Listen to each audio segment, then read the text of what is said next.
বৈষম্য বিরোধী আন্দোলন চলাকালে ছাত্র জনতার উপর হেলমেট পরে হামলার ঘটনার অন্যতম সদস্য মনিরুল মোশাররফ শুভ্রকে গ্রেফতার করেছে পুলিশ।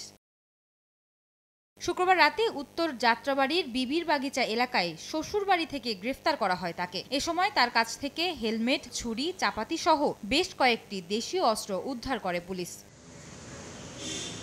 শনিবার বিকেলে রাজধানীর মিন্টো রোডের ডিএমপি মিডিয়া সেন্টারে সংবাদ সম্মেলনে ওয়ারি জোনের এডিসি মফিজুল ইসলাম জানান, যাত্রাবাড়ির সন্ত্রাসী শুটার লিটনের অন্যতম সহযোগী মোশাররফ। আন্দোলন দমন করতে এসব অস্ত্র ব্যবহার করে ছাত্র জনতার উপর হামলা করে মোশাররফ। অস্ত্র আইনে মামলা করেছি এবং তাকে আমরা রিমান্ডও এনেছি। ওকে এখনো জিজ্ঞাসাবাদ করছি।